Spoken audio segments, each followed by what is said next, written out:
So I would also like to ask you, you talk about mysticism. Is there a way someone can be happy if they mixed trying to be rational and faithful at the same time? Can you give me a specific example of that? How would that end?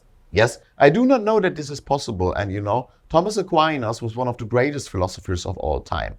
And his approach was very Aristotelian, but at the same time he was a believer. And he wanted to prove by logical means, by using the Aristotelian method, that God existed. And of course, he had to give up, and he had to understand, or he understood, that you cannot mix reason with faith. And why is that? Well, reason is one method of gaining knowledge about the world. It means you are reality-oriented. You use your senses. You do that automatically in order to gain data about the world.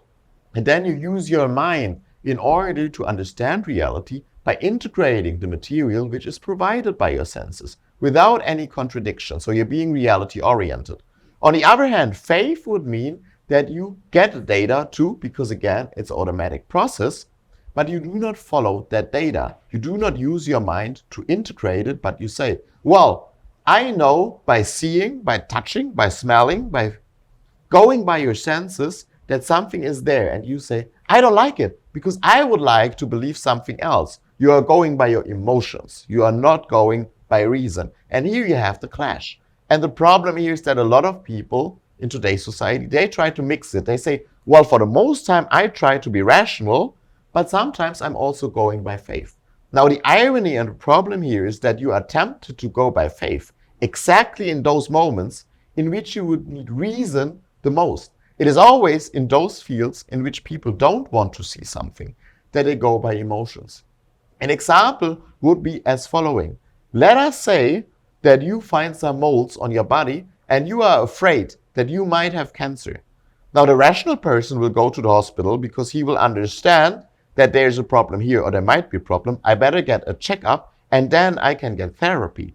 Now, the person who is also sometimes rational, but sometimes based on faith, might jump into his or her car, and you might think, yeah, they will go to the hospital, but what do? They go to church because they think they can pray that potential cancer out of existence. And of course, that is self-defeating, because since you have free will, you can decide not to be focused on the facts of reality. You can do that, but reality will wipe you out. Let's go to the next one. Can you be happy if you lost a family member?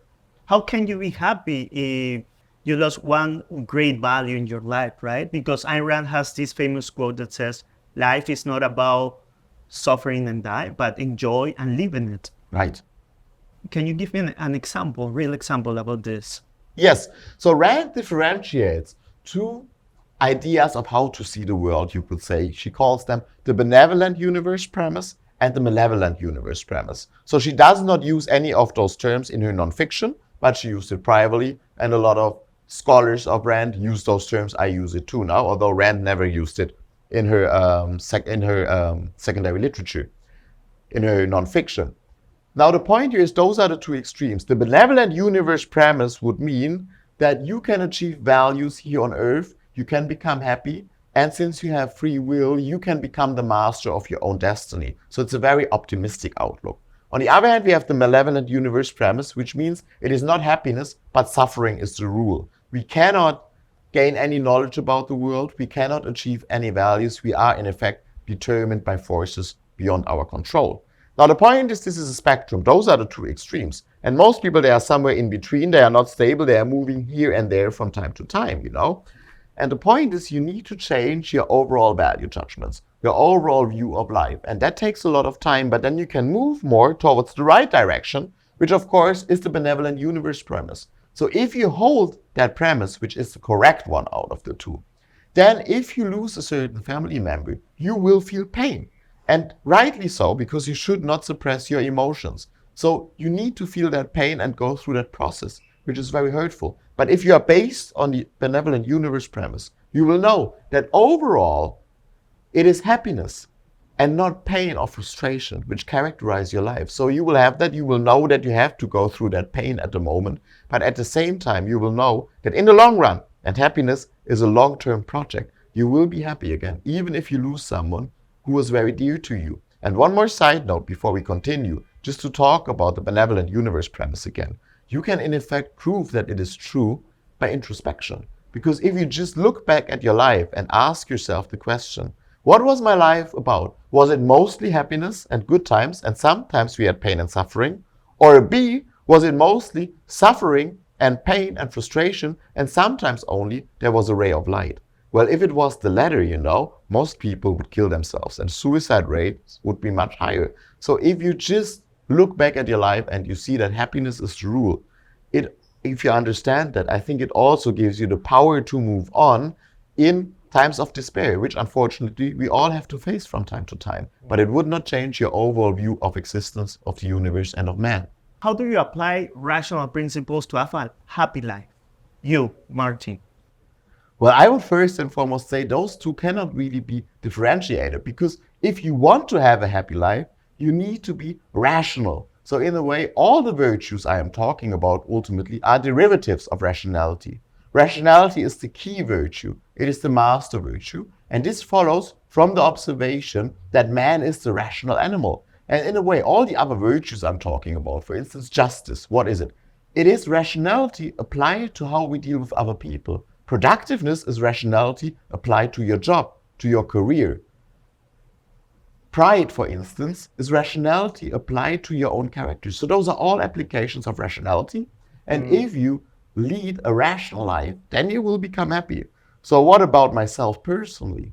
Well, we already had a short interview last year of only 5 minutes, so I think I already gave some hints there. But if you would like to know more, I have always followed my own convictions, and I've always thought for myself. I never blindly followed them up. This is the virtue of independence. And I always stood by my ideas because I knew that my ideas were right. And I also always had the self-esteem to stand by my virtues and values. I've always been a very productive person because I always understood that if you have a purpose and if you know what you want to achieve in life, well, if you do not work for it, you will not achieve it. If you want to become a scholar, for instance, you need to read a lot of books. If you want to become an expert in Austrian economics, which I am not yet, but I hope to become in the future, but I think I already have a lot of knowledge about it, you need to read a lot by Ludwig von Mises or Henry Hazlitt, for instance. So you need to be productive. I always wanted to be productive. And also when it comes to business relationships, because then we are talking about the virtue of justice, because justice is the social virtue. And now we are collaborating together, and I'm very happy about that. But you better make sure that you rationally identify someone else as a value, and then you pursue that partnership in whatever realm. In our realm, the professional, academic realm, but also, of course, in your personal life, for instance, when it comes to finding a love relationship. Okay, Martin, one last question. I would like you to share your favorite quote from Ayn Rand. This is perhaps the most difficult question of the entire interview, because as I think is widely known, I consider Atlas Shrugged by Ayn Rand not only as the greatest book of all time, but more generally speaking, as the greatest human achievement we ever had. So luckily we have the book here, so I will just have a look and I will give you one quote. Maybe not my favorite quote, but maybe I can quickly find something which I consider as one of the most important quotations from Rand on happiness, and it is something, I already found it now, which has very much influenced me when I read the book for the first time. So this is from the third part of the book, and Dagny Taggart, the protagonist, she is on Bertram Scottish talk show. And she says the following, we only have the Spanish edition, so I will quote in Spanish, trusting that the audience will understand me despite my terrible accent. So she says, quote, "Nosotros somos los que no desconectan sus valores mentales de las acciones de sus cuerpos, los que no entregan sus valores a sueños vacíos, sino que los traen a la existencia, los que le dan forma material a los pensamientos y realidad a los valores, los que fabrican acero, ferrocarriles y felicidad, y a quienes haya entre vosotros que odian la idea de la alegría humana, que desean ver la vida de los hombres como un sufrimiento y un fracaso crónico, que desean que los hombres se disculpen por la felicidad, o por el éxito, o por la capacidad, o por el logro, o por la riqueza. A esos que estén entre vosotros, ahora os estoy diciendo que yo era feliz, que había conocido la alegría, una alegría pura, plena y sin culpa. La alegría que vosotros teméis oír confesada por cualquier ser humano, la alegría de la cual vuestro único conocimiento está en vuestro odio por aquellos que son dignos de alcanzarla. Pues, ódiame entonces porque yo la alcancé. So this is what Dagny says, and I think this very much ties in with everything we have said today. Because here she really focuses on how can we achieve values, how can we become happy. And all the 7 virtues which I like to focus on are in that quotation. Most importantly, I would say independence, integrity, and pride. And why is that so? Because Dagny, in the entire book, she knows her values. She knows what to fight for. And she stands by those ideas and she never gives them up, regardless of the obstacles and the hindrances which all the incompetent bureaucrats put into her way. And ultimately, she is proud. And why is she proud? Because she has identified those values as her values and she fights for them and she does not sacrifice them, regardless of whatever all the irrational bureaucrats do to her.